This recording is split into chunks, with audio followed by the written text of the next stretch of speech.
Test.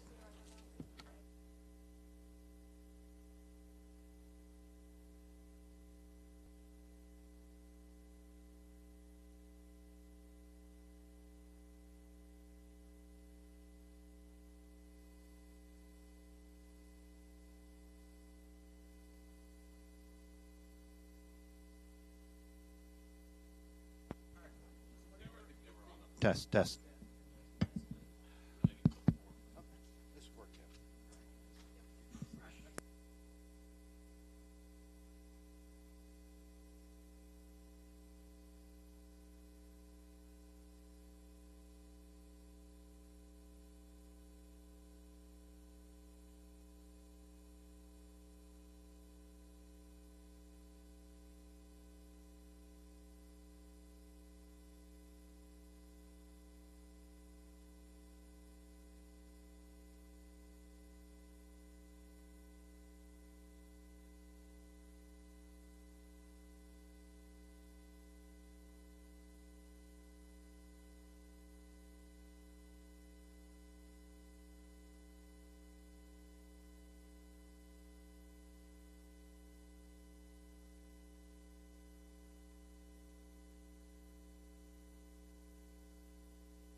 I'd like to invite all legislators to the chambers, and we will begin the legislative meeting.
Welcome to the Nassau County Legislature. We're going to start things off, as we always do, with the Pledge of Allegiance, and I want to ask Legislator Seela Bino to lead us in the pledge.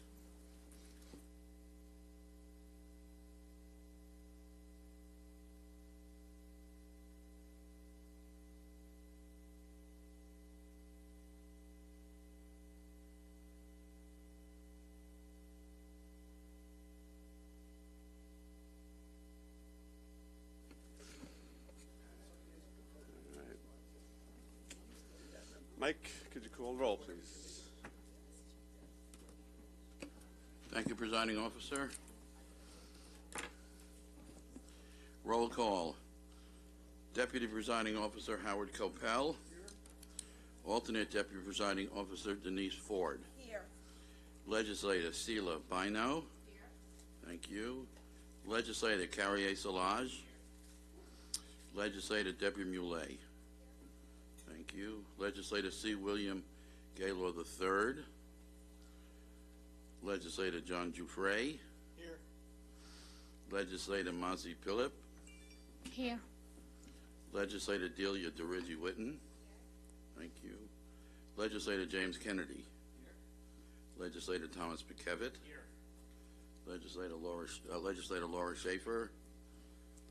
Okay. Legislator John Ferretti. Here. Legislator Arnold Drucker. Here. Legislator Rosemarie Walker. Here. Legislator Joshua Lafazan. Thank you. Legislator Michael T. N. Gregorio. Here. Minority Leader Kavan Abrahams. Presiding Officer Richard Nicolello. We have a quorum, sir. All right, thank you very much. Again, welcome to the legislature.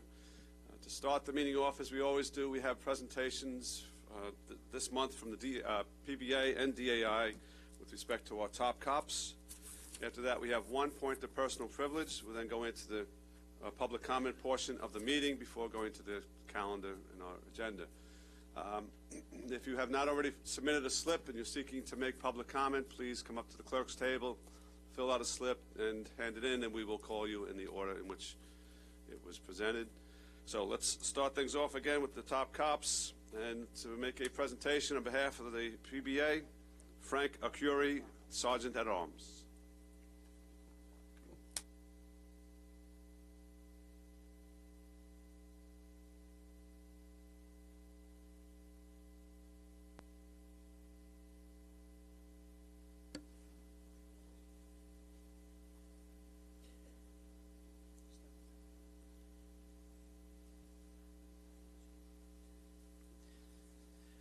Good afternoon. On January 18, 2023, 4th Precinct police officers Michael Dudine and Gregory Diaz were on patrol in the confines of the 4th Precinct.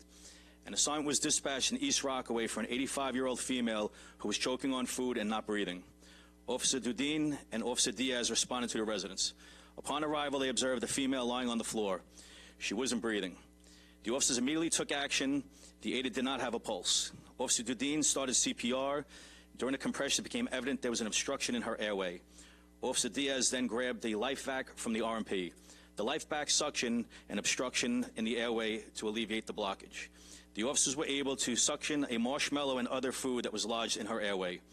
Once the obstructions were removed, the aide regained consciousness and began breathing on her own. The aide was then transported to South Nassau Hospital via police ambulance for further treatment and evaluation.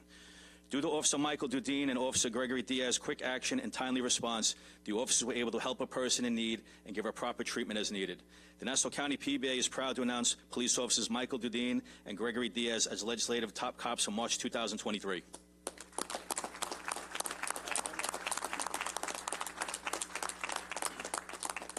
So once again, thank you. Really? Patrick Ryder. Once again, the great work that we get from this legislative body allowing us to purchase these items. This is something that's way outside the box. I don't know too many agencies that have it in their car, but if we save one life, as they did, it's worth the investment. So again, thank you again for the support. You're up, kid. Hey, state your name. Officer Diaz from the 4th Precinct. I just want to thank everyone here. I want to thank the department. I want to thank the Nassau County legislator, and I want to thank the PBA guys for putting this together for us. We come across opportunities to save people like this every day. Sometimes it's effective, sometimes it's not, and it feels good to be recognized for just doing our job. So thank you, everyone.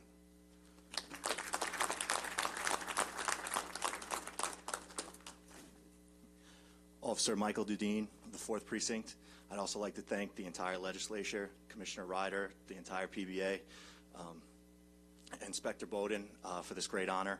And I'd also like to thank my partner, Greg. You know, we work with a lot of great people from the top down. And, you know, it's an honor to have this job and to be able to help people every day. So thank you again.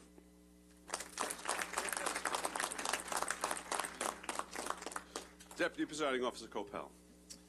Thank you, Presiding Officer. I live and work in the 4th Precinct. I have been for, 35 years or so, a little bit more than that.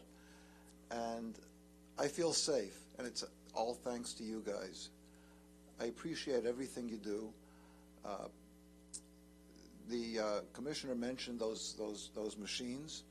You're absolutely right. It is so important to invest in these kind of things. We don't even know how often something like this comes up. And the training that you put in, we've got the best police force in the entire country. And I'm so proud to be able to support it. Thank you, guys.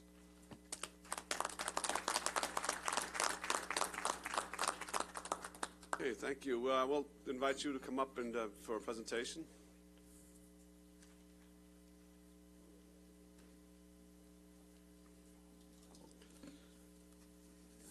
Now, on behalf of the Nassau County DAI Detectives Association, Sergeant at Arms Michael Maloney.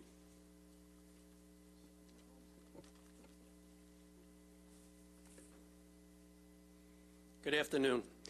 My name is Detective Michael Maloney, the Sergeant at Arms of the Nassau County Detectives Association. I would like to thank the members of the Nassau County Ledge for inviting me to recognize Nassau County Detective Michael Sarkowitz of the department's acclaimed Missing Persons Squad as Nassau County's top detective for March 2023. Not only is Mike a detective, he's also a volunteer fireman in the community. While off duty, Mike was serving in his capacity as a volunteer and received an emergency call for a woman who was suffering from a stroke. Unfortunately, the aided victim was inside a funeral home while at her late husband's wake. Understanding the urgency of the call, Mike quickly entered his personal vehicle and began responding to assist and treat the aided. As he was driving to the aided case, Mike, who was always alert, observed what he thought was a suspicious behavior going on. He observed a group of people, some wearing masks and hoods, exiting a vehicle that appeared to be in a wooded area, entering another vehicle. Fully aware that time was of the essence on his aided case, Mike decided to briefly get a closer look at this group. As the group began to drive away in the other car, he followed behind, took a photo of the license plate of the vehicle. Deciding that his priority was the aided and multitasking between responding to an emergency case, aided case, while briefly investigating an unknown suspicious occurrence, Mike pressed on to the aided case. Present at the aided case, Mike assessed the situation, rendered medical assistance. While assisting the aided with the ambulance and bringing the person to the hospital, Mike heard police sirens and police cars passing by, and then heard a police helicopter above him. Knowing that he had most likely just witnessed some component of this criminal investigation, Michael continued assisting with the aided while remembering the details of what he had witnessed earlier.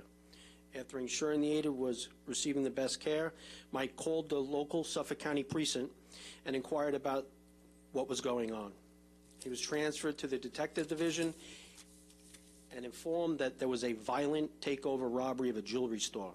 He was further informed this robbery was one of a pattern of violent robberies of multiple jewelry stores throughout the county. Michael informed the detective of what he witnessed and responded to the Suffolk precinct to provide the plate number he took a photo of, and also provided many details of the case that would soon be used as evidence in the criminal case. As Mike was leaving the squad, he overheard one of the detectives mention that one of the perpetrators had injured himself smashing one of the display cases. Mike, being astute, contacted Medcom, asked if there was any aideds in the immediate area of the hospitals, and there hadn't been. When Mike arrived home, he got a call from Medcom informing him that a male had entered a local hospital with the injury Mike inquired about earlier and was told the alleged victim was being uncooperative. Taking this information, Mike called the Suffolk detectives back and informed them of the whereabouts of the possible perp. Suffolk responded to the hospital and the perp was arrested.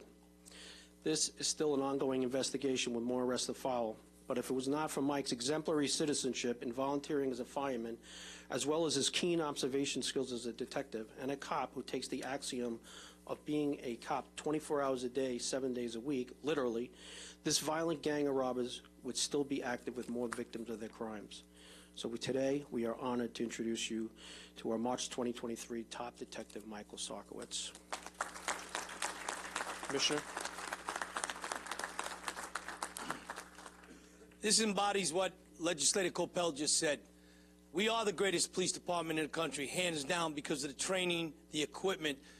But guys like Mike, they're giving back on their own time, their free time. They're giving back and serving their communities as a paramedic, going out there responding to that call.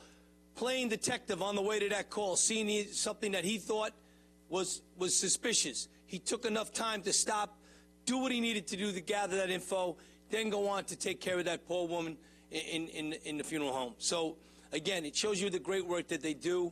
It's the great training they get, and I'm proud to be part of the leadership in this police department that deals with people like Mike that make us so proud to be who we are. Thank you. You're welcome. Good afternoon. Detective Michael Sarkowitz, Fugitive Missing Persons Squad. Just wanted to say thank you to everyone for taking time out of your day to recognize the job that we do on duty, off duty, and my fellow brother on patrol that go above and beyond to make Nassau County what it is. So thank you for your time.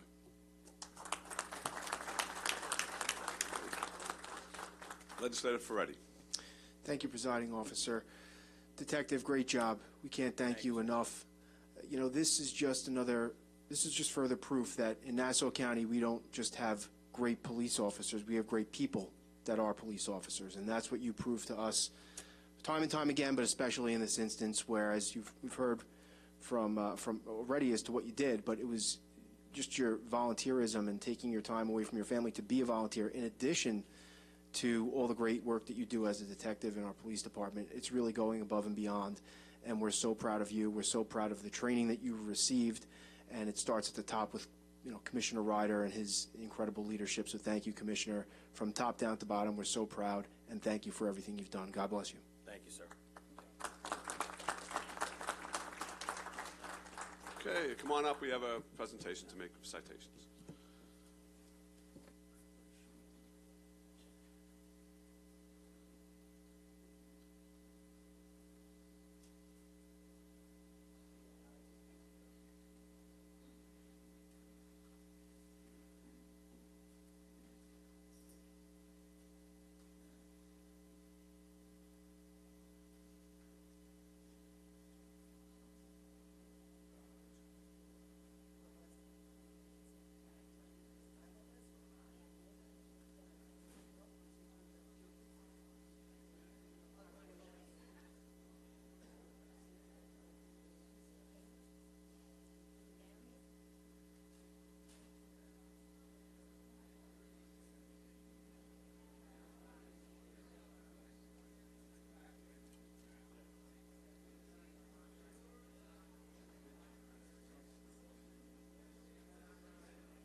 All right, we have one point of personal privilege. That would be Legislator DeRidge Whitten.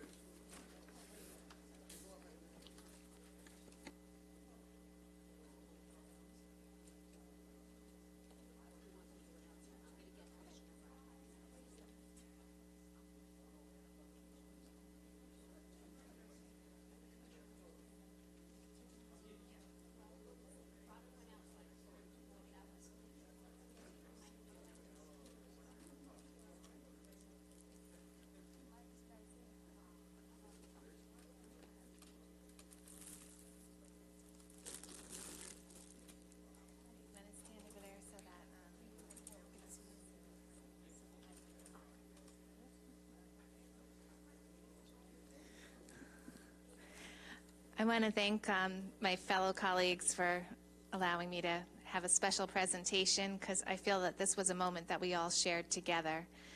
I want to introduce you to a friend of mine for over 40 years now, Mr. Carlos Vasquez.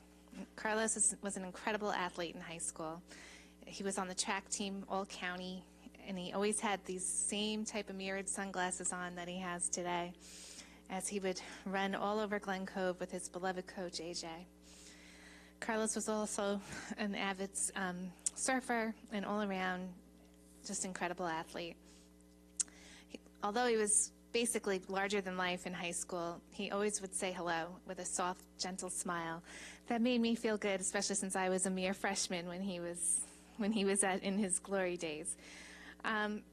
Unfortunately, while on his beloved motorcycle, which we can talk about later, he was making a turn, and I'll still remember it was right in front of the country club, and there was some sand, and he lost or skidded a little bit right at the moment that a truck was coming the other way. Unfortunately, Carlos did lose part of his leg as a result of that accident, but he was strong enough to pull himself through, both emotionally, mentally, and physically, a task that probably most people couldn't have done. Not only did he survive both physically and emotionally, but he became such a strong example to our whole community. I remember personally how you helped the Mike Solomito family. I remember what you did with your dog by naming him Solo. Carlos went on to become a crossing guard, which he enjoyed, and the children absolutely loved him. He became a mentor and an example of a successful person, and he even would reward his children that he protected with badges to let them know how much he cared and what a good guidance and a good example he was, and that he was there for them whenever they needed him. So fast forward to this past October, we were all in this room. I had heard that a crossing guard from Glen Cove had been hit by a car. I didn't know anything else. And Commissioner Ryder was right there. Come over here. All right. Was mentioning the accident that a crossing guard had been airlifted. At that point, I remember thinking, I don't know who it is, but just keeping them in my prayers. And then at that point, my aide, Tony Kessel, told me, I don't have the name, but it was someone who was hit by a car once before. At that moment, a chill went through me. I knew it was you. But about a half hour later, I also knew that if anyone was going to survive, it was going to be you. So I had no doubt after that initial shock that one day soon you'd be back to Carlos that everyone knows and loves.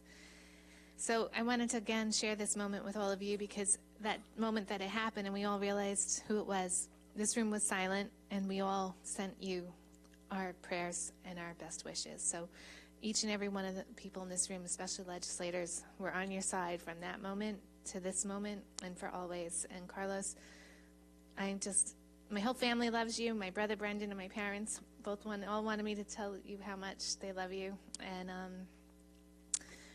we're so lucky to have you, and we share you with your beautiful wife, Liz, and your gorgeous daughter, and they are the two. That's why these flowers are not for you, they're for Liz. They are the ones who got you through this, and you're such a blessed man because you were loved by your community and your family and your county. And now I'd just like to ask Commissioner Ryder to say a few words. I remember that day when we were here at the Ledge, and I told you all that we had a crossing guard that was struck and in serious condition. I did not know at the time it was a Glen Cove crossing guard, but it doesn't matter. He's a resident of this county. He's someone that's giving back, stepping up to be a crossing guard after everything he's been through in his life. And you just heard from the legislator how rewarding he is to the kids, and they love him in the community. Once again, whether it's the City of Glen Cove Police Department, Long Beach, or any of our 18 villages that are out there, we work together as one team. They called in for our aviation. They came, they airlifted him out of there, and the great doctors kept him alive, and that's why he's here today. And so many of our volunteers, so many of our sworn members in law enforcement and our civilians, they receive, tragic things happen. It's what we do after that and how that makes us and defines us. So I'm honored to have met him, Carlos, today, and it's pretty moving listening to the story. And he's a good man, great man, and I'm glad that he's here to share the story with you. Thank you. All right, I just want to say he looks fantastic now, but this gentleman was in a coma for 3 weeks, and we were so worried for that time, but he has recovered fully, and you know, we need to get there a little. You have to hit the gym a little bit more, Carlos. He's only there every day, but again, he made it look easy because he looks fantastic, and his beautiful family. That you all look great for what you've endured, and just always know if there's ever anything that your county and city could do for you, we're here 100%. Liz, did you want to say anything?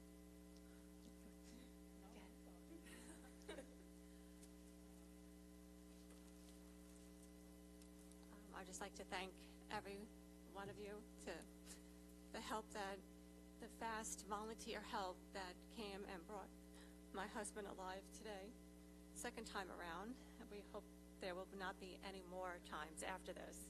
When they say you have 9 lives, he definitely has 9 of them. He took away 3, so we have 6 left. So hopefully there will not be any more rides in the helivac with you guys. I'm sorry. But I'm very grateful for everybody here. And Delia, thank you very much. I appreciate everybody. Thank you. Let's take a picture.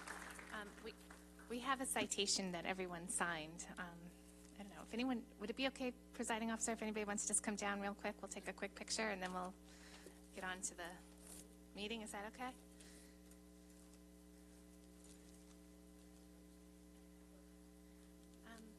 Pete, where do you want us to go? Right here?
We're going to start the public comment portion of our meeting. And our first speaker is Richard Clolery.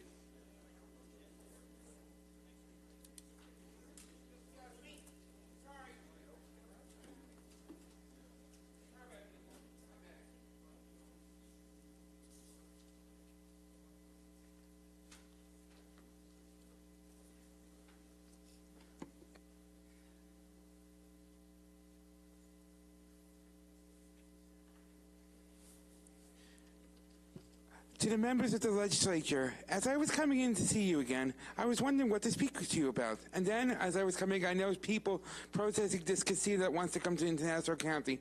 I can't blame them. I mean, can Hempstead Turnpike handle the increased traffic? Can we as a county handle the increased crime, pollution, and more to the point, it's near schools. Schools! I mean, where students go, where our college... Anyway... where kids, college students, people who are under 21 go to every day. Do we need more gambling addicts at a young age? Do you know what we as a county really need? That's right.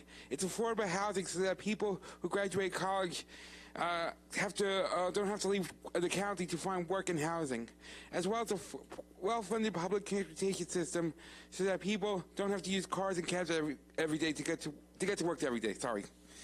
I know that you think I'm a pain and it should be ignored, but I believe in the potential of this county, and I believe in the state in which we can travel to without expensive means of transportation. Have a good day. Thank you, Richard. Any questions or any comments? No, we're good. All right. Okay, thanks. Karen Reardon.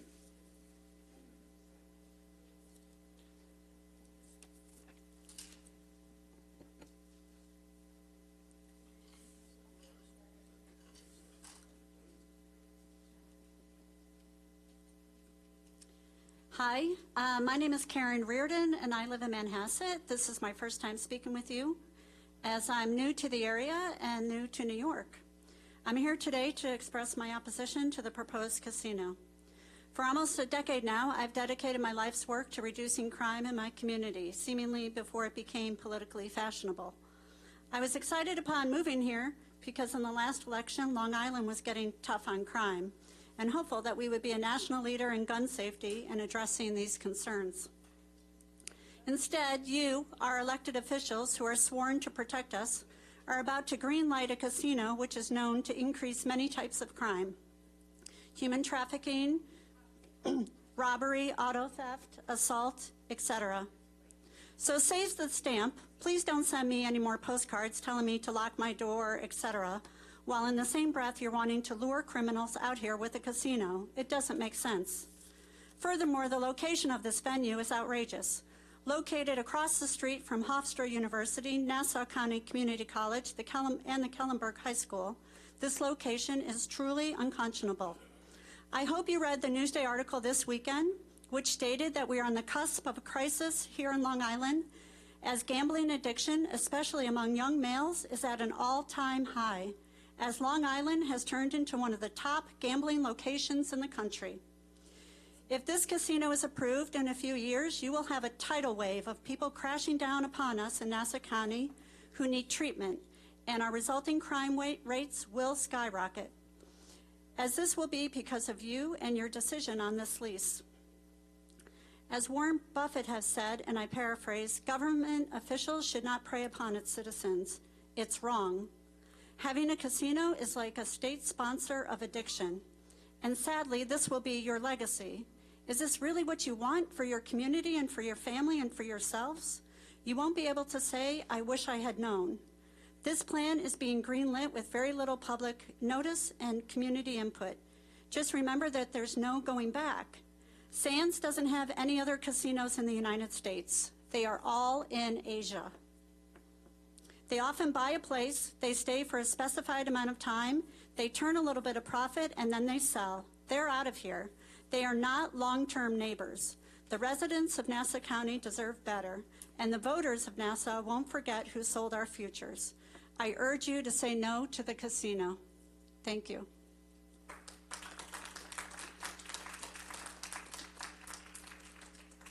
Allison O'Brien Silver.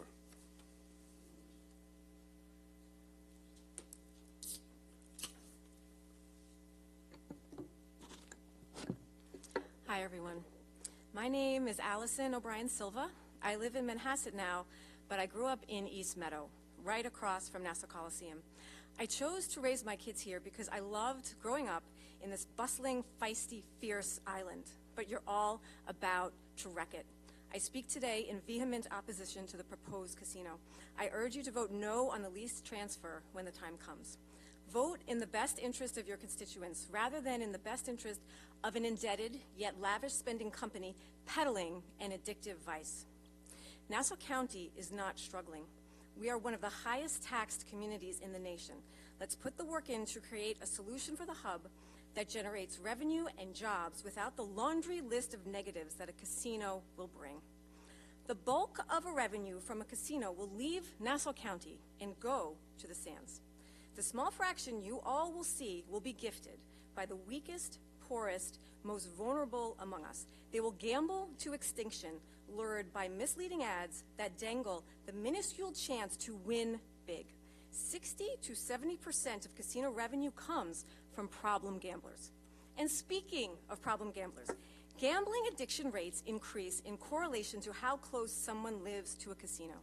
Did you know that the thousands of slots that line a casino floor have been designed, honed, and programmed to be as addictive as possible?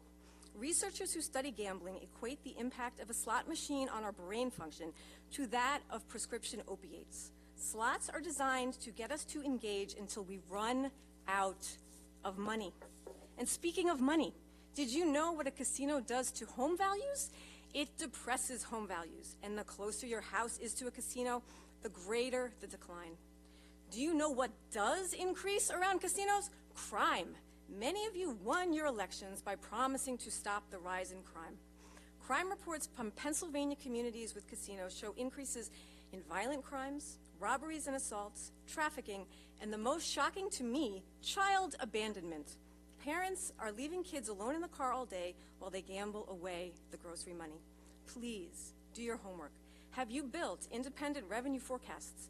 You'd see that the revenue stream you are lusting after trails off pretty quickly after a few years.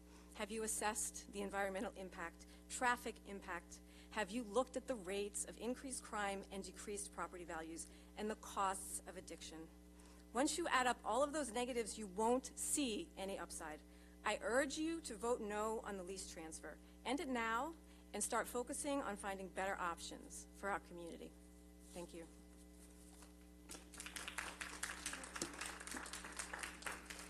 Thank you. Pastor Arthur Mackey. Thank you, Presiding Officer Nicolino, to our Nassau County Executive Bruce Blakeman, to my legislator Kavan Abrams, and to all the distinguished legislators. Thank you for this opportunity to speak so I can express my no to a casino coming to the Nassau Coliseum site. Reverend Dr. Martin Luther King Sr. was right when he said injustice anywhere is a threat to justice everywhere. And it would be a great injustice to bring a casino in the heart of the black and brown community of Uniondale, New York.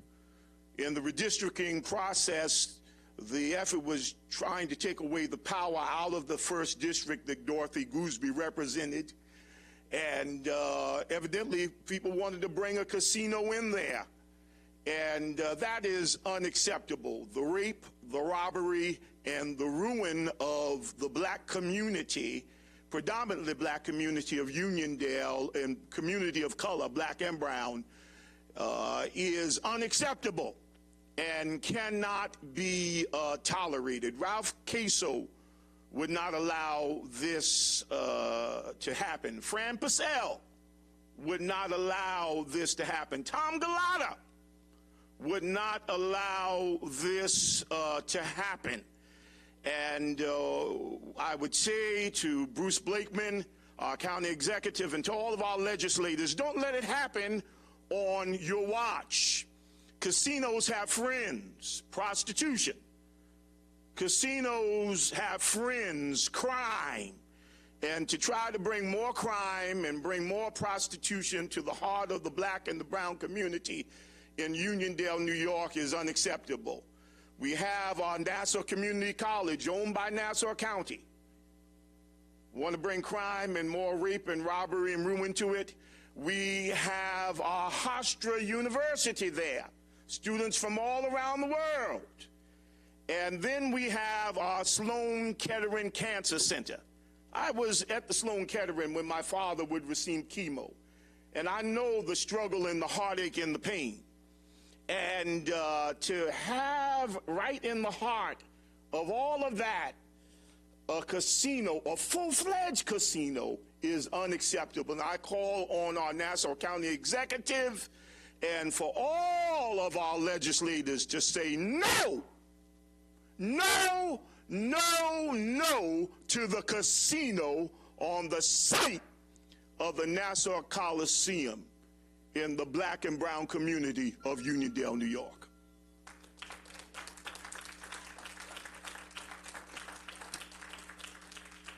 Suzanne Kabnick.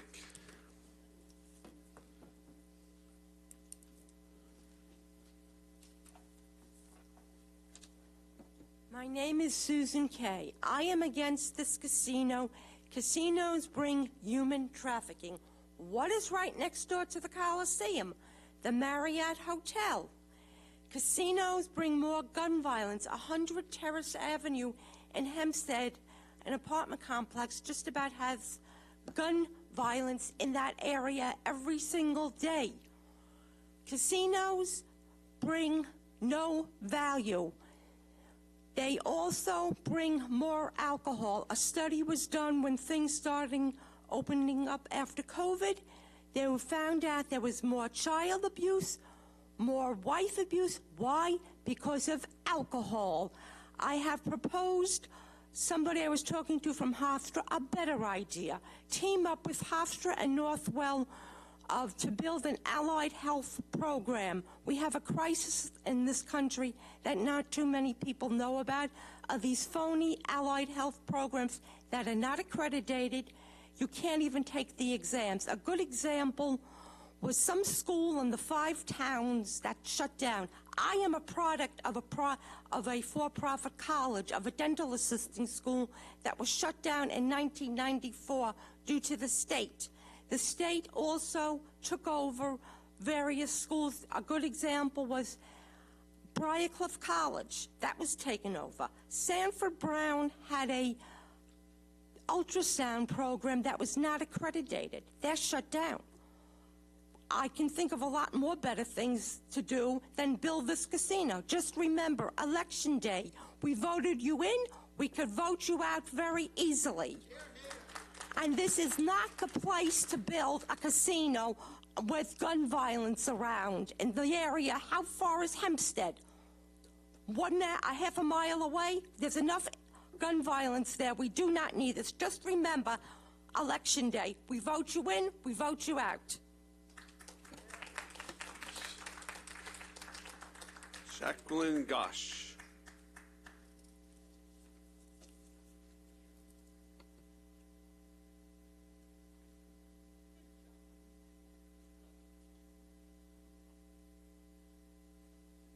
Hello, thank you for the time to speak today. My name is Jacqueline Ghosh. My husband and I just moved here to Garden City with our 3 young children. We chose this area for the schools, the parks, and the overall charm of the village. It would have certainly given us pause when purchasing a home if there was a large casino close by, and I'm concerned about what it will do to property values and crime rates. I grew up in a small town called Winnemucca, Nevada, where gambling is ubiquitous and literally everywhere. The majority of people who gamble at the casinos are the locals. This is reinforced by the players' clubs that all casinos have. The more you play, the more points you earn. Those points can get you free meals, free hotel stays, that kind of things. Those programs are not for tourists. They're for the locals. Gambling can destroy lives and families. I know several people who had serious marital problems because of gambling.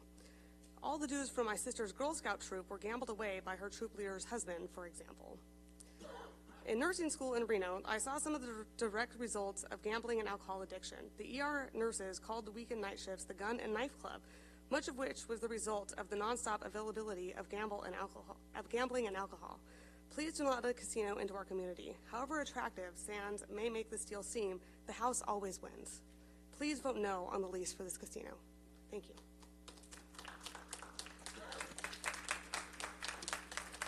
Monica Kiley. Monica Kiley. Okay. Lynn Krug.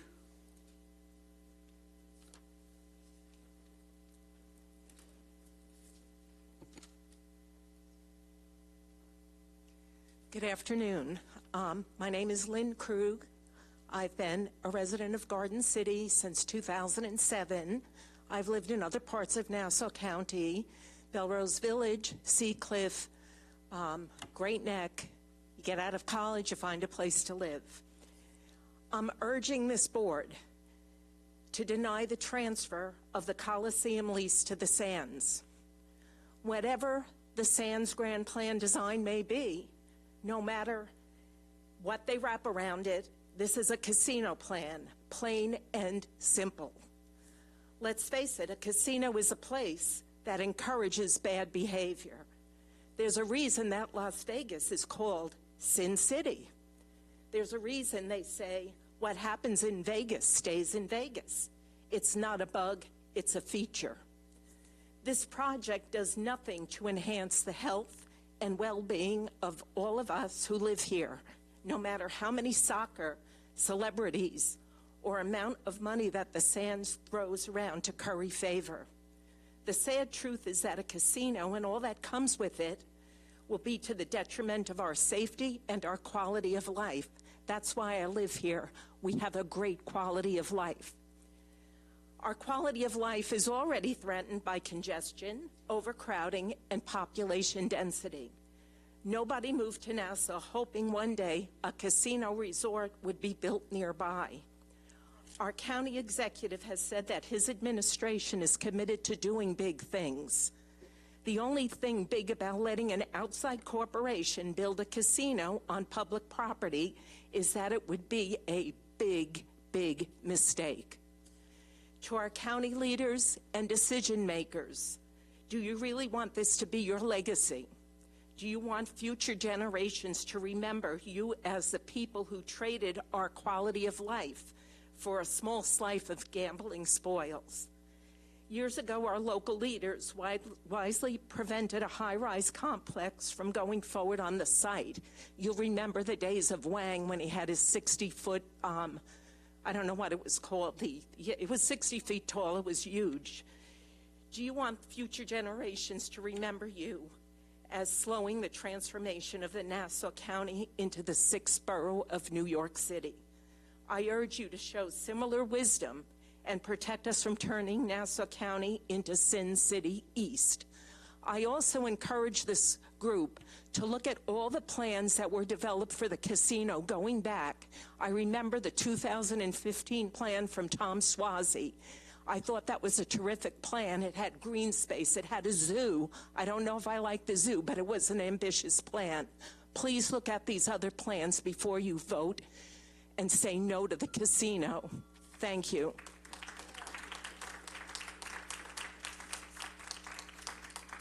Pearl Jacobs. Pearl Jacobs.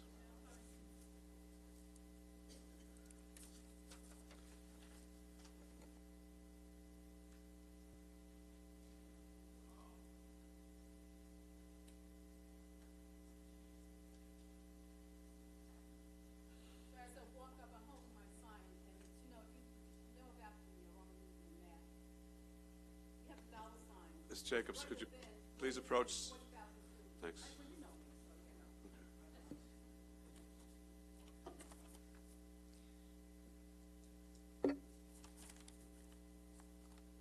I would like to begin this correspondence by stating that Uniondale residents have made several requests over the past months for our County Executive Bruce Brakeman to visit Uniondale and speak with the residents concerning the proposed casino at the Mitchellfield Nassau Hub site.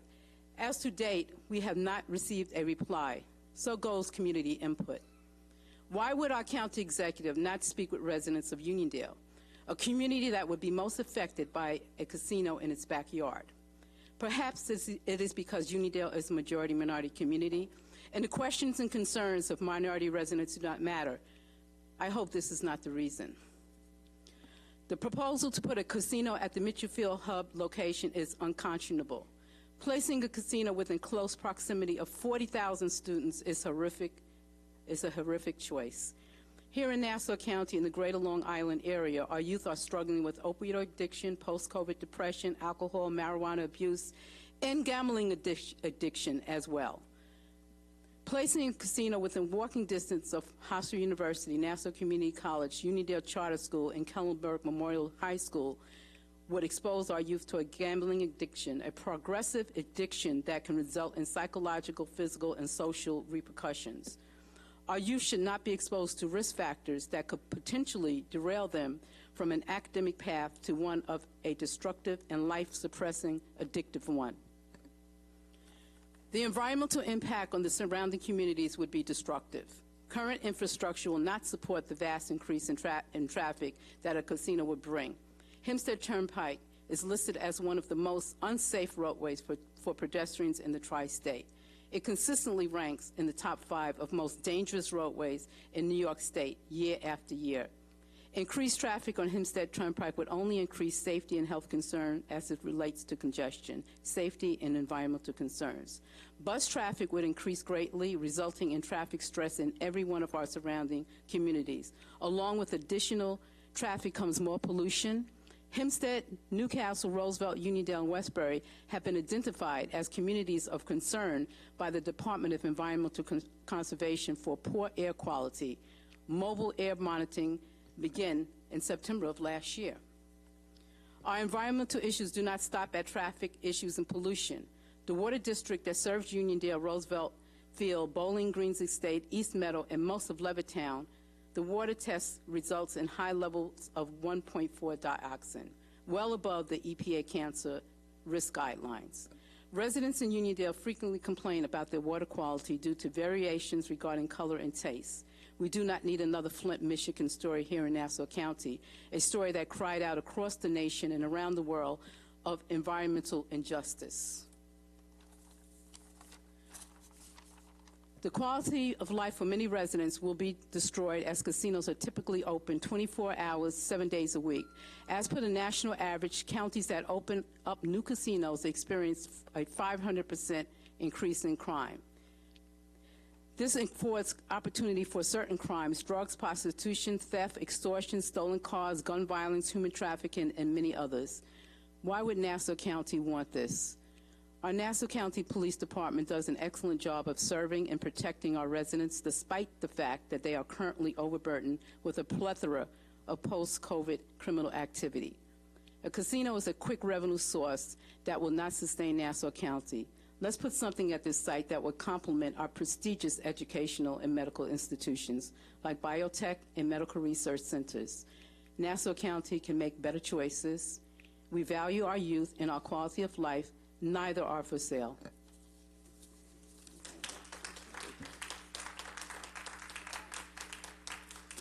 Bruce Chester, Village of Garden City trustee.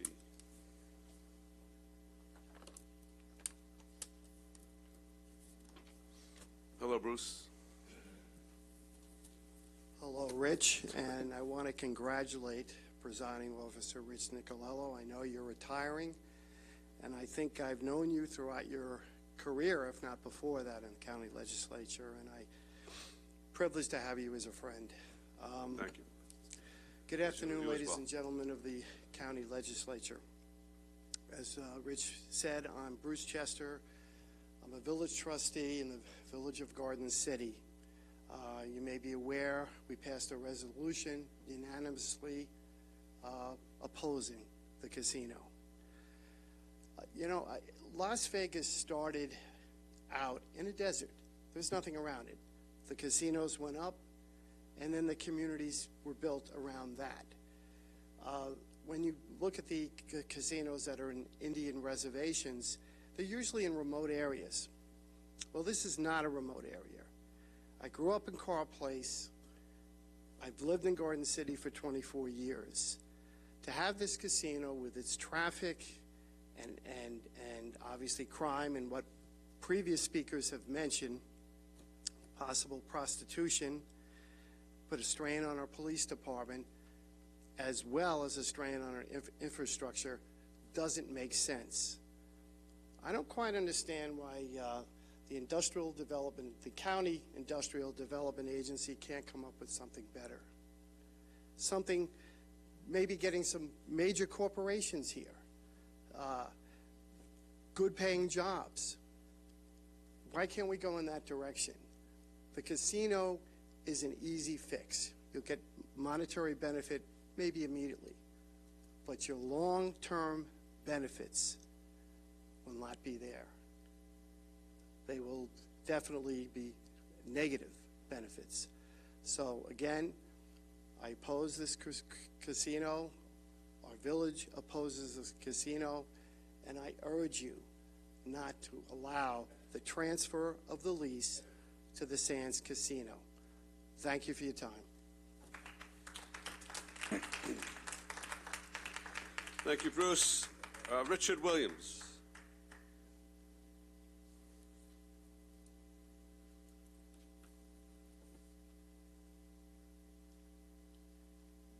Good afternoon, and thank you for having us today. I, too, am from Garden City, and along with Bruce, I am running for trustee for Garden City. And it's pretty universal that our town is opposed to the casino in Mitchell Field. A few minutes ago, you had some police officers here who are doing outstanding work, and they have my admiration. My first thoughts when I listened to them was, we're going to need a lot more police officers in this county if this casino goes through, a lot more. And we're going to need a lot more of everything else that goes with crime. More jails, more incarcerations, more judges, more everything.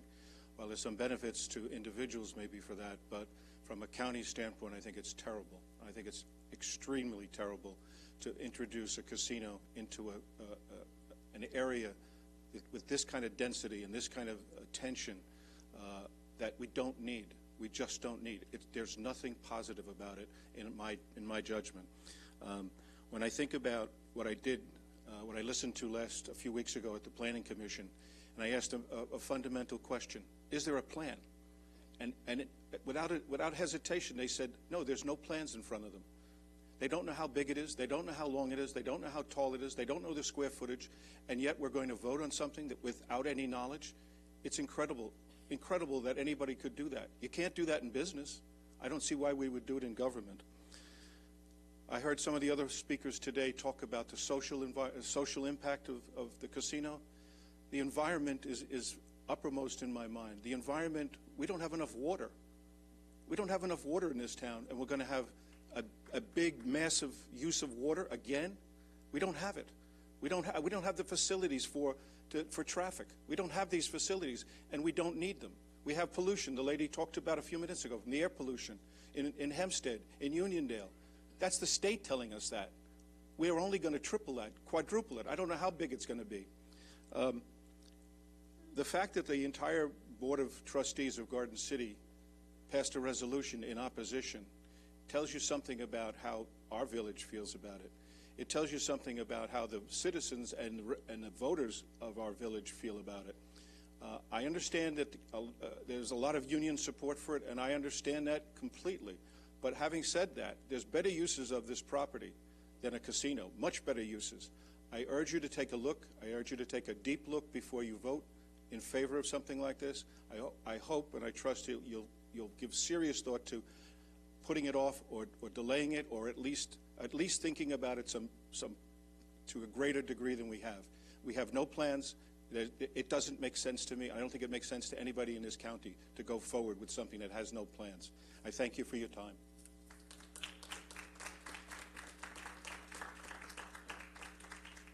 Jason Gorman. Jason Gorman.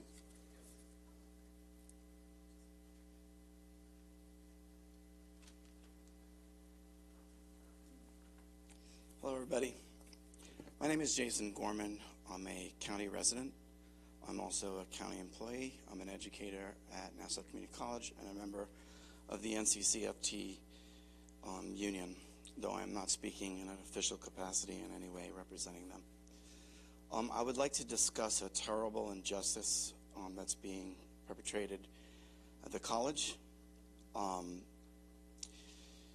And before I get to that, I need to talk a little bit, especially for the viewers at home, about a matter of law. That law is Taylor's Law. What Taylor Law essentially does is it forbids certain employees in the state of New York from striking, leaving their jobs, And that makes sense to me, and I'm sure it makes sense to all of us. Where would we be if the fire departments suddenly were not available? Where would we be if the police were suddenly not available because they striked? We were also considered important as educators. We are unable to strike. And if it were just Taylor's Law, that would be very serious, because our employer could do something heinous to us, such as slash our salaries in half. Our mother union says it best. NYSUD says that we believe in the amendment that I'm sure you all know of, Triborough Amendment, that levels the playing field and affords unionized workers, certain unionized workers, to keep what they have so that the field is leveled. And they specifically bring up health insurance. So who's responsible for this? Well, it's in our contract, something that disabled a lawful right we have, Triborough Amendment. It's 36.5 in our current contract, and it states that out of contract, our employer can charge us health insurance premium increases. Who is responsible for that? Well, back in the early 80s, 40 years ago, our contract was not negotiated by a college. Get ready for this. It was negotiated by the Nassau County Legislature. We recently received some supporting comments from you, and I don't know who said them, but to summarize, it was the Nassau County Legislature, as a collective we was used, that you do not support the college doing this during negotiations, cutting our pay to cover health insurance premium increases. Could I see by a show of hands who was in that collective we that sent us that message?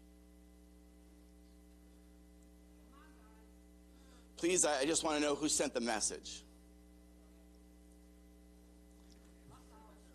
I'm asking you to stand up now for the students, your county employees, your residents, and say no. Say no that you will not approve a contract that has that clause in it.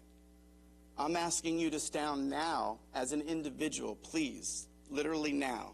Stand to show that you will not support a contract that violates Triborough law, the Triborough Amendment.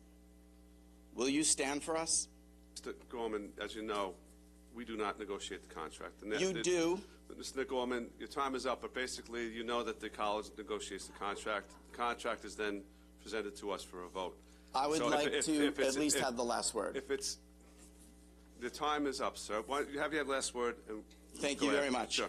I'm holding in my hand what our union said back just a few years ago, where you stated that you would not sign a contract that didn't meet certain requirements that was countywide. So you do have the power to say no to our contract. We do have the power to say no, yes. We don't Thank negotiate you. it, though. And officer, this is a point of clarification. Unless something has changed, Mr. Gorman, this is reference to Mr. Gorman's comment, I was under the impression, like all collective bargaining agreements, the agreement is ratified by the union. So, Mr. Gorman, you're going to have a chance, your union's going to have a chance to present the contract to you as a union member. So I'm not too sure. That clause renders any ability to negotiate, because all the college has to do, which they have done, is make a situation that's worse than anything they offer. So we cannot negotiate now. No, and that's specifically what Triborough Amendment you're solves. I understand that, but you're missing my point. What I'm saying is, if that issue, that Triborough Amendment that you're talking about, comes to the union for ratification before it comes to the legislature. So if the union if you and your colleagues in the union are vehemently against it, it won't even get to the legislature. Do you understand what I'm saying? We certainly tried to take it out. The college will not agree to that. Then there'll be no agreement that comes to the legislature, because it won't. Right. It won't As be I said, negotiations will stand still. Yeah. So what I'm trying. Well, not negotiations, because I'm assuming this will be negotiated. That ratification will never happen. That means that agreement will never get to the legislature. I want to make sure you understand that. It has to be ratified by the union first before it comes to the legislature. So the members, was it 400 and some odd members of MCFT? But the problem with that is all they have to do is give us a situation that's worse, and they can make us sign anything that's better. Well, see, and that's exactly what they've done. But that means you're implying that your colleagues would vote yes for that agreement with that clause. That's the only way it gets here. It's to this body. I'm trying to explain this to you. I totally understand So, that. so I think it's something that collectively between the union leadership and the members, the 400 some odd members, have to be vehemently tied together to ensure that does not happen. That way, that will never get to this body. But no contract will. That's the problem. Well, that's the but problem. Thank you. Yes, that's absolutely a problem. Susan Kay?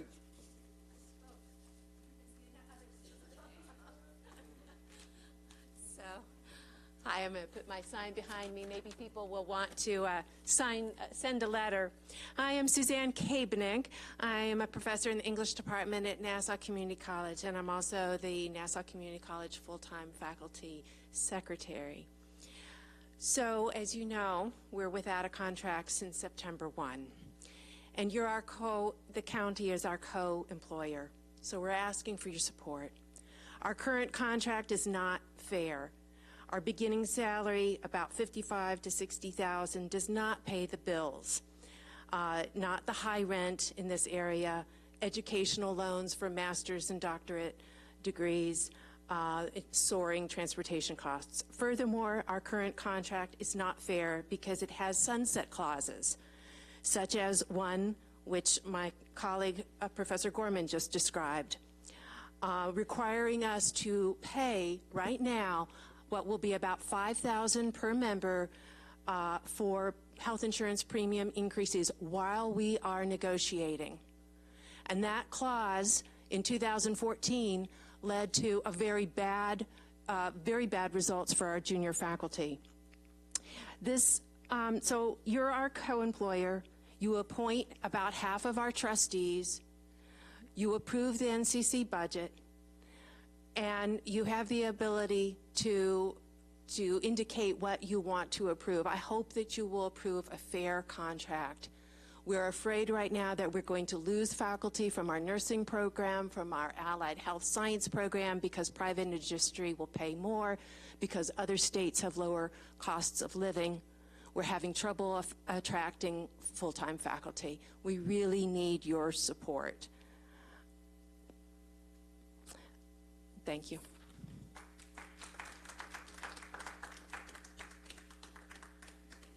Ariel Silberman.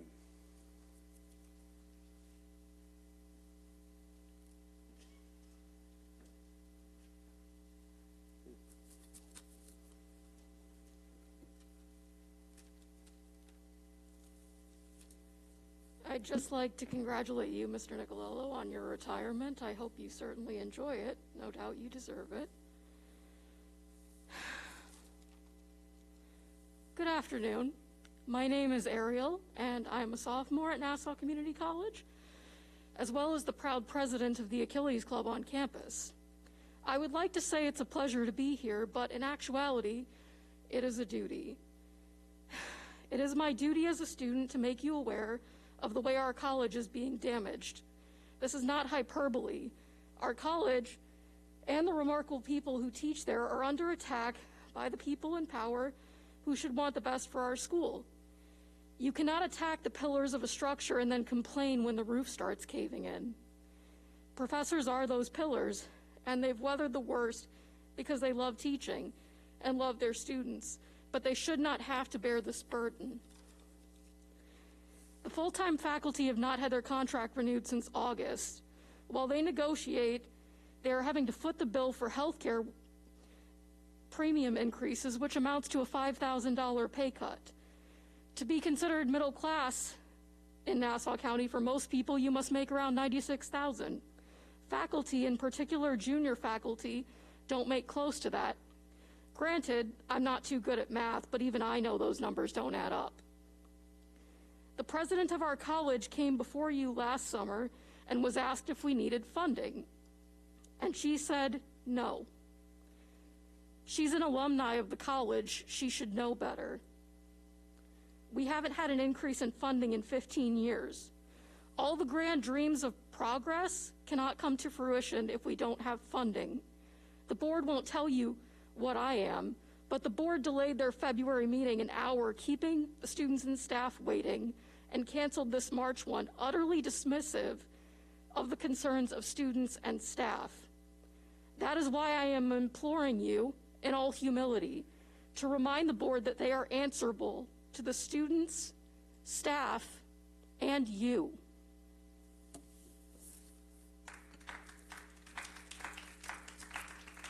David Thomas. David Thomas? Okay.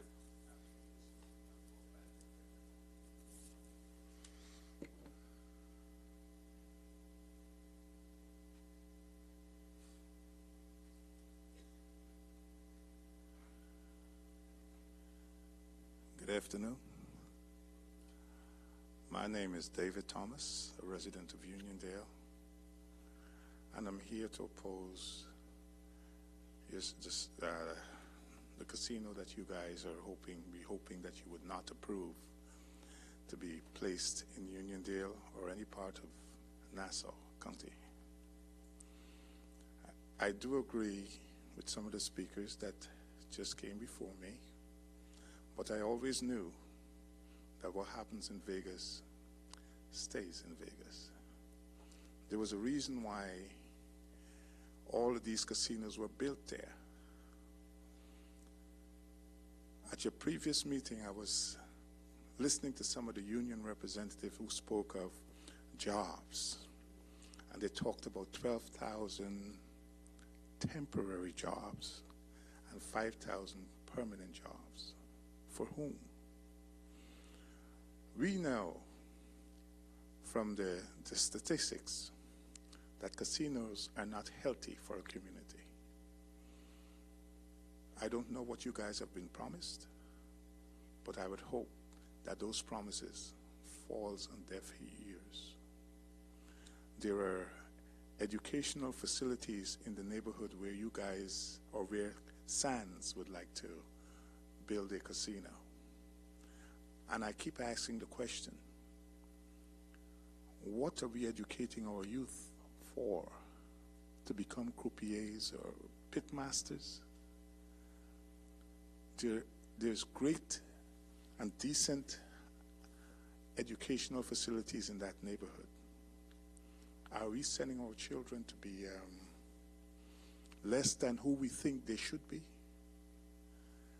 These decisions, we know, should be made by you. We elected you to make decisions for us, and I would hope that the decisions that you guys decide to make that affects our community would be one that the community agrees to, and our community really don't want a casino. So please, not the lease, not the casino. Let them stay in Vegas. That's where they belong. Thank you.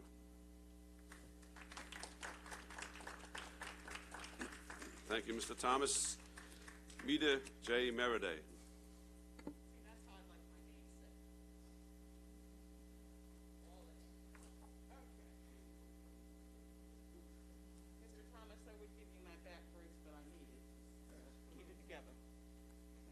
Shot tomorrow. Whew. Mida J. Meriday, yes. More elucidated speakers have spoken against say no to the casino. There's quite a few issues to be addressed here. I also say no to a casino. With regard to the lowered educational supports, there were speakers that other night when it was packed and you could barely get in here. That was by design. That talked about, again, the jobs. Average salaries for casino workers in New York State is $39,000. Now, if the college professors and students are here talking about $90,000 is considered middle class here, and for folks that are struggling, who's going to live on $39,000 in this county? And that's New York State. The FBI has a special office in Las Vegas, okay, to deal with the rise in sextortion crimes. Higher crime rates, internet, cybercrime. Issues with violence with children. The educational system in Las Vegas is not ranking in the top 10, the top 20, or the top 30. How many states do we have in the United States? 50. You do the math. Future industry, somebody mentioned. Let's talk about what we could bring to this county. And for those that talk about the water, those of you that live in Garden City, East Meadow, Levittown, you're on that industrial corridor where the dioxins are the highest in the region. Check that out, okay? Just found that out in the town of Hempstead. We live in a cancer cluster in Freeport, Baldwin, Uniondale, and Roosevelt, but you guys have Flint as a possibility where you live, but you want a casino. Future industries, healthcare, #1 industry in this region, in this county. Why aren't we addressing that? We got all these veterans. Y'all know my usual hue and cry. Why can't we expand on the healthcare, robotics, renewable energy, trade, cybersecurity? Come on, we're all reading Newsday. What's happening in Suffolk County? We're not that far from having those issues. Small business, entrepreneurship, e-commerce, educational technology. We've got 9 colleges and universities. I was here when the president was asked by this body if you needed more money, and they said no. I was here. Give them money. Pay them what they need. Let's work together. Let's think outside the box. Let's try to keep people here. Let's address the issues that are impacting our residents, from the health care, from the lack of support systems. And lastly, crossing guards. I was so glad to see that crossing guard here. I was here for the committee meeting, a month ago? I was given promises by this body there were going to be some real changes to address that. And I'll wrap it up. I just need about 30 seconds. What are we going to do about that? Okay? They talked about Hempstead Turnpike being a challenge. We've had 4 cars that have driven into buildings on Grand Avenue. 4 cars. Our crossing guards, our police officers are manning that. We need to do something about it. And guess what? You brag about how you got more police officers on the ground and on the streets. You got 3 and 4 riding in the same broken down cars. Who are they going to catch? Give them the equipment. Stop with the lip service. Let's be about what we need to be about. We're paying the second highest taxes in this country, okay? For all those that are retiring, thank you for your service. Those of you that are staying, let's get it together. And anybody else out here that wants to get in their position up here, the buck is truly going to stop with us this time, not with all of you. Thank you. Shonda Washington. Shonda Washington. She may have left. Tom Teitman.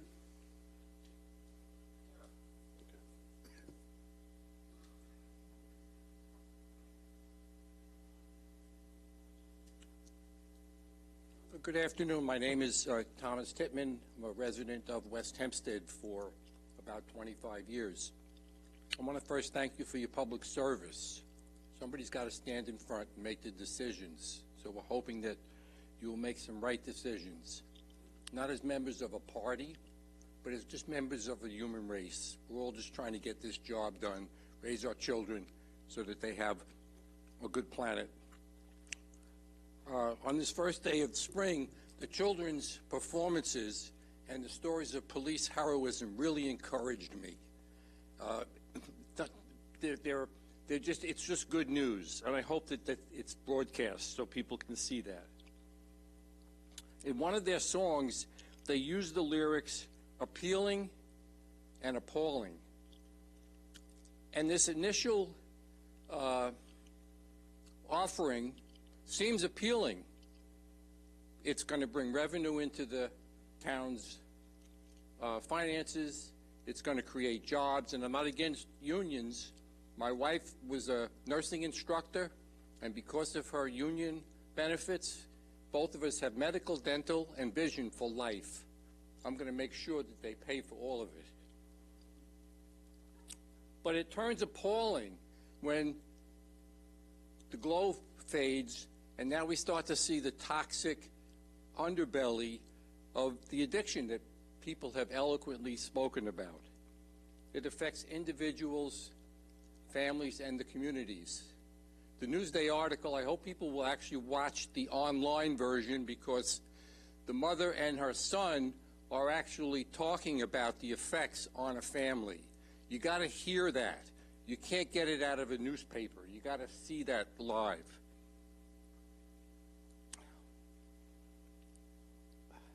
It's time, to face the music that gambling hurts everybody.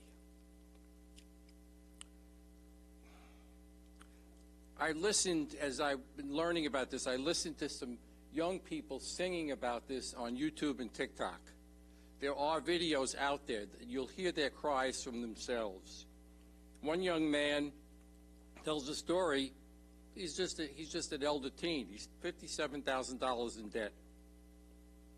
Students are graduating already with a huge student loan debt, and now they're going to try to find affordable housing. It's almost impossible in Nassau County. The police gambling, and we've heard people say that the police awards just remind us of what is going to be put on their already loaded plates with all of the residual effects. And as a senior citizen, I want to make sure that the detectives of the Missing Persons Unit are available in case my wife reports me missing someday. Thank you. Stephen Ralston. Stephen Ralston.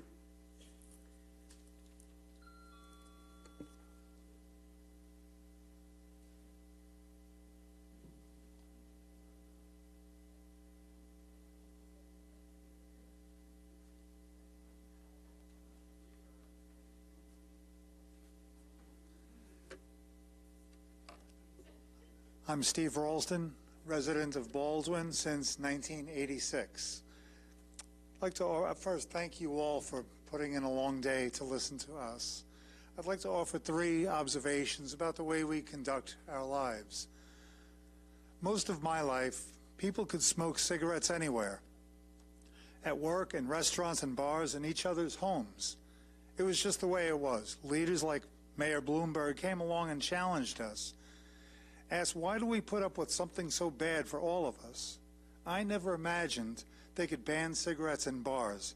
It was just part of the normal atmosphere. But we changed the way we live for the better. Most of my life, slights toward women were considered part of life. Women were sexualized, and we stayed silent, or laughed about it, or looked the other way. Sometimes we even celebrated it. Not sure why it took us so long to see how wrong this was. There have been strong women in all of our lives. Finally, the Me Too movement made us all ask ourselves, why do we put up with a culture which is so bad for all of us? Finally, we changed our behaviors and see our female colleagues, friends, and partners as equals. Or we are working more diligently toward that. We still have a ways to go, but we've changed the way we conduct ourselves. Final observation, most of my life, gambling has been a charming, slightly mischievous, but seductive element in our lives. A guilty pleasure to some, but now the stories are emerging. Gambling ruins lives, families, and towns. These are not just stories. The research is there. Casinos degrade neighborhoods 10 miles around. Casinos add nothing positive to a neighborhood. They bring addiction, waste, and crime. And people move away, leaving ghost towns like Atlantic City. You know the stories and the facts. Please do not compromise yourself for the short-term gains which casinos might bring in employment and kickbacks. Research shows a casino will bring degradation and new addiction issues. Let's not accept this as normal. We can do better. Thank you. All right, thank you. Deirdre O'Connor.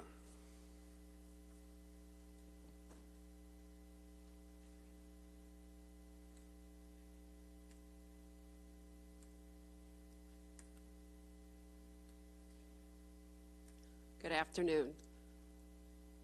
I grew up in Lynbrook. I have been a teacher for 27 years, 7 years high school, 20 years at Nassau Community College. Part of the reason, and we've heard it on all different issues today, that people want to live in Nassau is our education system. K through 12, we know we rank among the best in the country. The numbers bear that out. Nassau Community College is a huge part of what makes our education system great in this county. The exorbitant costs for tuition for college, I don't have to tell anybody that. We know it. We give students an opportunity to go to college, many of whom would never be able to earn a degree. We are a stepping stone financially and personally for so many of them. A full-time faculty is at the heart of our faculty. Many institutions of higher education are moving towards part-time. When you don't have to pay benefits, it makes sense financially. But when you think about the students that we serve at Nassau, a full-time faculty who is there for them throughout the day, throughout the week, as opposed to a mostly adjunct model, part-time, and I do not take anything away from our fabulous part-time faculty. Part-time faculty are running from campus to campus, school to school, trying to put together a wage in which they can live here. And even at that rate, it's impossible. We are there for these students. Support these great students by supporting the faculty. I congratulate my students all the time for choosing Nassau because they're not graduating with a $200,000 student loan debt. And I tell you, I am 56 and a half. I don't make a six-figure salary, and I still have student loans that I'm paying back. Thank you.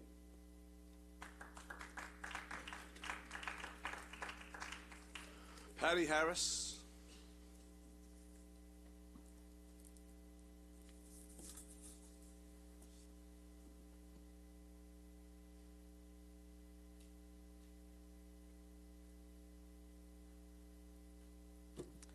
Good afternoon. I really didn't know what I was going to say today, but over the weekend, I would say, last weekend, March 11th, the Sands did some type of fundraising with the soccer and a soccer club with different students from, they said, Uniondale, Hempstead, East Meadow, Westbury, Garden City. But the pictures that they took did not have not one kid of color in this picture of the students that was with David Beckham, the soccer star. Now, I would think the representation that we have, the representation that we have for Uniondale would have stood up for the students of the community of Uniondale. They did a fundraiser for a nonprofit that they gave them some type of awards. It was over 200 students, they stated. And there's no advertisement of a picture with the students from Uniondale that they are the Uniondale Knights. Now, this is the type of racism that we see every day. It's just modernized now.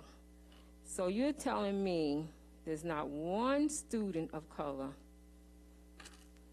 that should be in this picture, that Sands is advertising, and this is what you want to come into our neighborhood to represent a casino that has gambling where people will be addicted to, because even an article that was done with a Newsday, Governor Hochul stated that Governor Hochul said last month that the state is trying to balance the benefits of gambling revenues with the downside of people developing gambling addiction. We can continue dedicating funding to help the problem gambler, absolutely. So you want something to come into our neighborhood, and you want to also pay money into helping them. So you helping them to stop gambling, but you want to bring a casino for them to go to gambling. Does that even sound right? Do you really think? And she also stated, because I'm going to skip a little, she said this to News One. Your time is up, so please wrap I just up. got 1 second, just 1 second. I'm just going to say 1 second. She says that, you know, to casual gamblers, it just makes it part of their experience of visiting New York City. We are New York, Long Island. We're not the city. Thank you. Okay, thank you. Barbara Hafner. Barbara Hafner.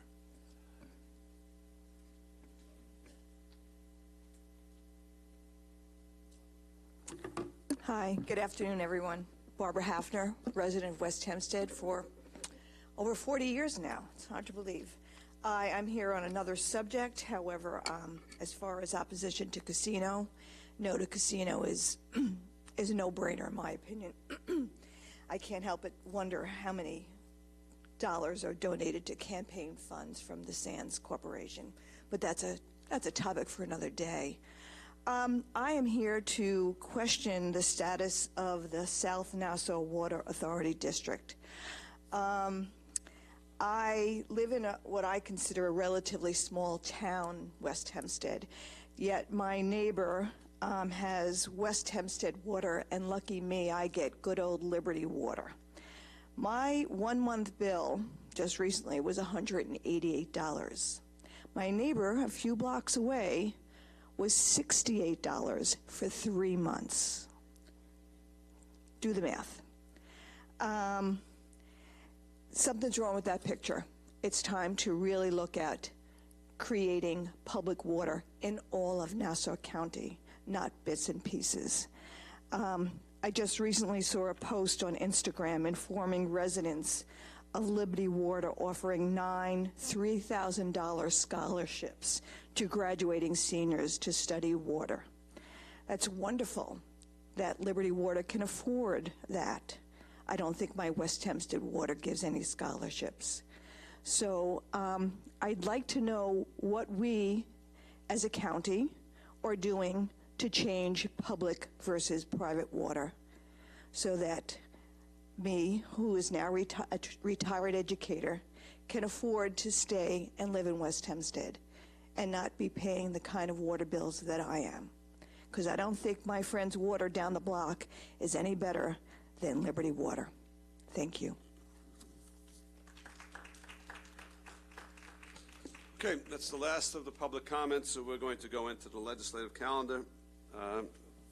These items are part of the consent calendar, which are items that went through committees a couple of weeks ago and have been agreed by the majority and minority, do not need any further debate or discussion at this time.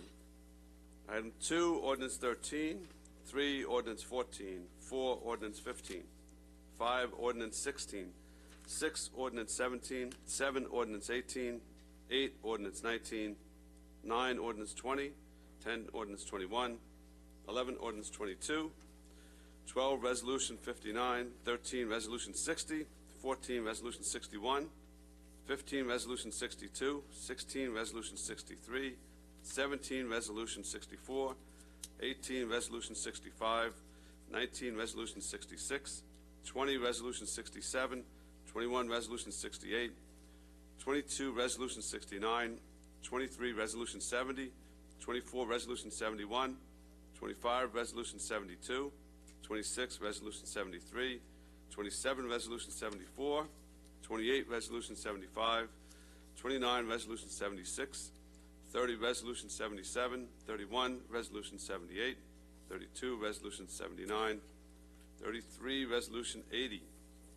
Motion by Deputy Presiding Officer Coppell, seconded by Minority Leader Abrahams. Any debate or discussion? Hearing none, all in favor signify by saying aye. Aye. Aye. Those opposed? Carries unanimously. Item 1, Ordinance 12, an ordinance authorizing the issuance pursuant to Section 90.10 of the Local Finance Law of refunding bonds of the County of Nassau to be designated substantially public improvement refunding bonds and providing for other matters in relation thereto and the payment of bonds to be refunded thereby. Motion by Legislator Walker, seconded by Legislator Muley. All right, Andy, that's before us now, so. Good afternoon, legislators. I brought this item before the committees a couple weeks ago. We have an opportunity to save some money in an advance refund, not an advance refunding, but in a refunding. It will depend upon market conditions if the deal goes through. It's approximately $235 million we're asking for the authorization. With premium and everything else, it'll lower the tick probably to around 3.5%. So, again, it's all going to be dependent upon the market conditions and see if this, but we will save approximately $25 million over the life of this, and most of the savings are pushed out towards the latter part of this deal. It's not upfront savings like previously when we were doing this. So, again, it was an opportunity that came before us, and we thought this was a worthwhile opportunity to save money, so we're bringing it before the legislature, and then it has to go to NIFA for their approval. So, What, I was just curious, why wasn't this part of the NIFA refunding that went on in 2020? there were certain issues that were a component of this that didn't fit the net PV of the NIFA deal and weren't callable. So structurally, it didn't fit into within the NIFA thing. Since time has passed, now it's become economically feasible to take those issues out right now. So, okay. Now you mentioned the term callable.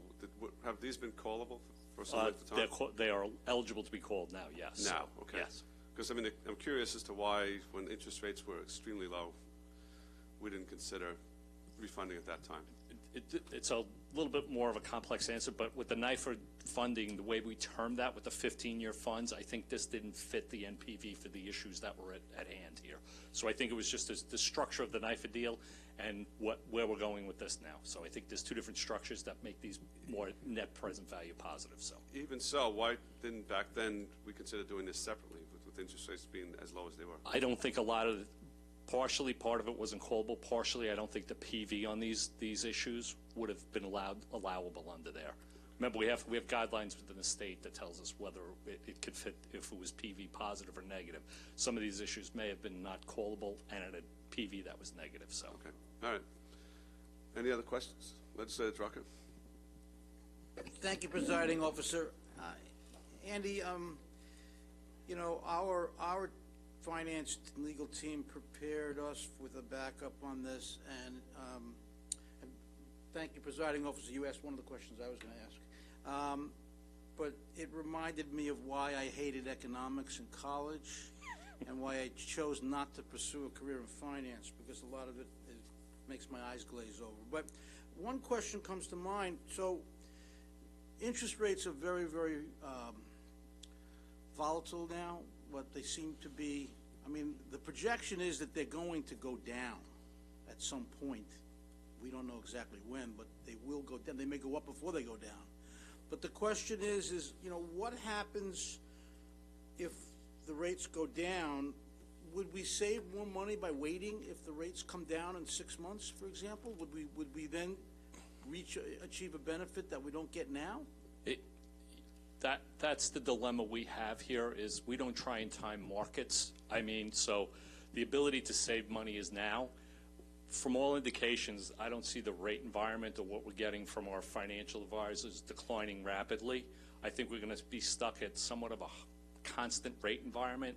And considering what's happening in the marketplace in the banking industry right now, I think the Feds might be softening their stance on rate increases. I don't have a crystal ball here, but the opportunity right now presents itself to save now. Rates could go up again in 6 months. Right. So To your point, there is an opportunity to save money if rates drop in 6 months, but right now what's in front of us, I think the opportunity is there to take So it. to play it safe, we do it now, but I just wanted to know, theoretically, we would definitely save money if the rates came down and then we refinanced it later on. We always look for refunding opportunities. I mean, where the rate market went currently, there's not been a lot out there, but some of this, because the premium on the deal is going to lower the total interest costs, we're probably going to save a lot more money than anticipated. So, but look, things have been sideways in the market right now. So, the crystal ball, as we all would like to have, I can't tell you, but if it doesn't make sense, we pull a deal. And we're doing it simultaneously as we're issuing the new money borrowing for the capital budget. So there's some synergies of the timing of this, why we're doing it back to back. One day will be the sale of our capital improvement bonds, and this will be the restructuring following the following day. So it just seemed to have some synergies, which is soft cost savings on the underwriting and some of the rating stuff that we have to go through. Thank you, and I know we have to approve all of this, but I feel much more comfortable knowing you're involved in this. Thank you. Very nice. Anyone else? Oh, sure. Mr. Solage? Thank you, Presiding Officer. But could we have saved more money if we did this refinancing a year ago? I don't think so, no. I don't think some of the issues that were out there were eligible to be called at this point in time. So I think where we're at right now, we have our PFM who does the analysis for us. Usually banks solicit us with this information, say there was some opportunities for refunding. They weren't eligible last year. I don't think so. Thank you. Andy, will you come back and let us know what's going on? Absolutely. Timing, we don't have an exact date, but it'll probably be the end of, I would say probably by May, we'll have a definitive whether we did the deal or not did the deal. You know what I mean? It's going to be, when we go out to the market, it's not like we're in the play of like deciding. Our financial advisors give us the advice of what deal we should take. So we follow their advice because they're the ones who run your economic stuff that you're talking about with all those amortization tables that, we all get confused by. They tell us which deal is priced and which is the right way to go. So. Thanks, Andy. Thanks. Andy, how long does the authorization last? It lasts until whenever, I think. I don't think there's an expiration on it. So you can just sit there and say, now, whenever you think it might be the right time. I don't know the exact answer to that, Legislator. I will get that for you, but I don't think there's an expiration on it. So. Okay. But I guess it's contingent upon them being callable. It's contingent upon whether the fair market, the present value is negative or positive, and some may come to maturity prior or after. So you know what I mean. They may not. The deal would probably change structurally if that happened. Right. So I may have to come back to you, is what I would say. So.